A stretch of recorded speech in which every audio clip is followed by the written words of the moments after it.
Welcome to Two Guys. A girl. And an MBA. A few years ago, we discussed Harvard lawsuit to Trump. We got one more lawsuit from Harvard. What happened? So Harvard sued and asked for retaining order less than 24 hours after Trump administration again said it would block current and future international students from attending the university. It's not only about Harvard. There is a list of universities, but Harvard just reacts quickly, like few hours later, ping, lawsuit, one more. And moreover, at the same day, maybe 10 hours later, judge already accepted the lawsuit and put it on hold and okay, it's not implemented right now, let's discuss it. So Trump administration started something, and Harvard lawsuit applied, then judge reacted. So now you can see real life live TV show. It's happening very fast. So in the morning one news, in the middle of the day reaction, in 2 hours judge said okay, stop. And just imagine you are the foreign student, you took a loan, bank loan, for instance, work hard to enroll to the university. Maybe 1 year, you already almost finished the first year of education. And then what? Goodbye? Imagine you're a senior. Imagine you're in your last year and you're about to go graduate, enter the workforce, and contribute, and now you have to say goodbye. Well, it's not even imagine. My daughter did get the email. So she goes to Penn, so she get the email. Her friends got the letter. Somebody from our MBA class, his niece got the letter, which he sent to me. And you should read the letter. And why I would say it, I'm going to say it like this because I'm going to use AI. It wasn't written by AI, and maybe it should have been. You should read the letter. It's like a piss off letter. I asked you, you didn't. I expect, and I'm reading this letter thinking, and it's Homeland Security. So, hey man, ChatGPT is available to everybody. Maybe you should just draft a letter that doesn't make it seem like you're pissed off, and then send it for the world to view. So I hope I can cross a border after calling out Christy Nome. But I read the letter, and so Mark Carney's daughter and princesses are all in the first year of Harvard, and they're all impacted.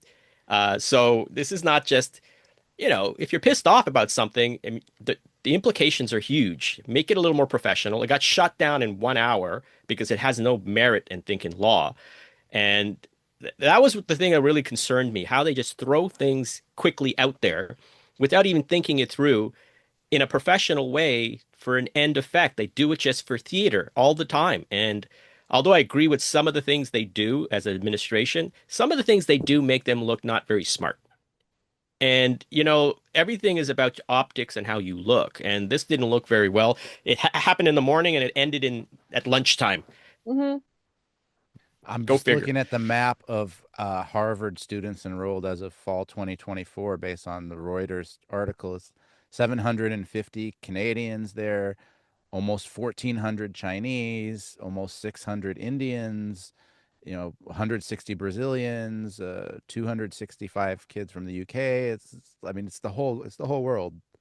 That affects China every reacted country. also. China responded and said, it's dear Trump, you just ruined all our years of communication traditions. The China students, so many years enrolled to the university. Some of them stayed in the US. And so it's not only the local something, it's like global influence. And if China reacted and said, hey, we send the best students to your country, what is going on? I'm surprised your daughter got it at UPenn because of, with Trump, I would figure he went to UPenn, right? So wouldn't there be a UPenn exception because it's No, not with marvelous? not with Joe Biden's office there. So Oh I don't my. think so. They got the Joe Biden office there, so it ain't gonna happen.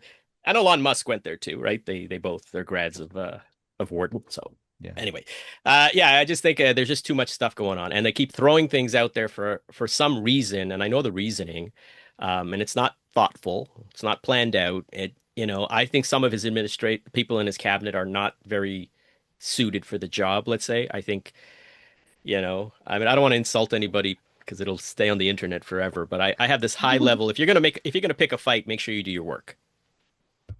And you're gonna pick a fight with Harvard, you better get some really smart people on your my side. God. Definitely, it will be the great movie on Netflix in a few years. Have it, and with some happy end, of course. Of course. Of course. Always.